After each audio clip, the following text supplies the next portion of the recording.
impacts their life and their learning.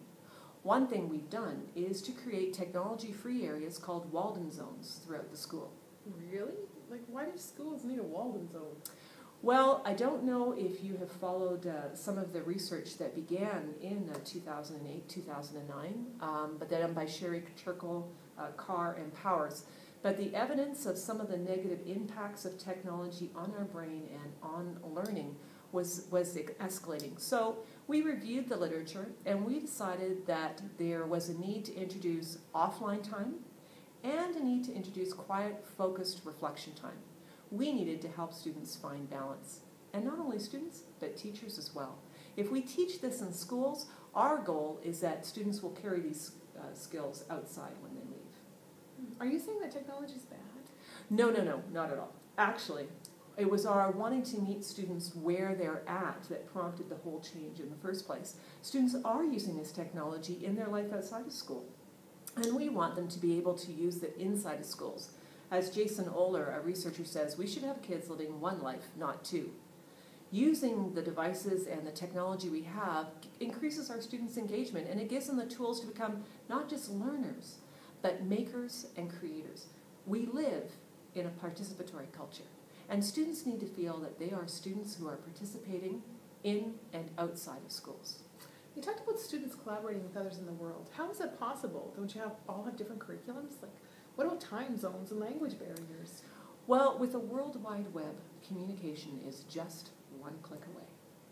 We use Skypes, we use wikis, docs, and student-created sites, as well as a host of other Web 2.0 tools that students can access in tandem with their partner.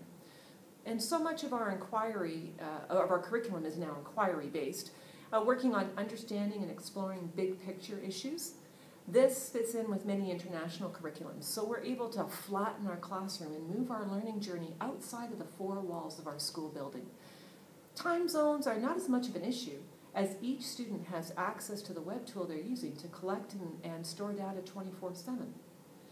Communication sometimes takes place over Facebook, email, or instant messaging. We're also fortunate that English tends to be the primary business language throughout the world, so most students have some familiarity with it. Has the curriculum changed a lot? When the new curriculum was designed, especially the new social studies curriculum, about, I would think, 7 years ago, there was a move to make inquiry and critical thinking the driving force behind all learning and teaching. This has allowed students and teachers a lot more freedom to think and be in control of their own learning. It's no longer about memorizing a date. Instead, it's skill-based. Students are gaining skills that they need to question, to be self-directed, to be critical thinkers, and creative and collaborative as well. I don't mean to interrupt here, but if students are self-directed, why do we need teachers? Teachers are more important today than they have ever been. Teaching is no longer this person in front of the room who holds all this knowledge and imparts it to students. Rather than being the sage on the stage, we become what we call the guide on the side, or the learning coach. Learning's more student-centered, which gives students the opportunity to learn at their own pace and really in their own place. Teachers are essential mentors and guides on this learning journey for students. Are you saying that students are no longer in grade groups? Well, we're not quite at that stage yet. That could be in the future. That could become possible. What I do mean is that students don't move to the next concept until they've mastered the first. In the past, that meant the whole class had to be working on the same thing at the same time, and then some people were held back and some people couldn't move forward. With basic skills, I may do some whole class teaching, but with the introduction of cloud computing, our learning has become a lot more flexible. I have a class of 30 students, but this class is not always working on the same skills at the same time. I could have one group looking at one idea of a concept and another group looking at another. And again, I have weaker students that I'm able to spend more time with because they need that extra coaching. This sounds like it puts a lot of pressure on teachers. Well, I have to be honest here, there have been a few bumps in the road, as is usual when you implement something very new. And for some teachers, it's been a huge learning curve with the adoption of cloud computing, mobile devices, and also in involving students in a participatory culture in the classroom. However, our district stepped up to the plate and invested in professional development with embedded coaching.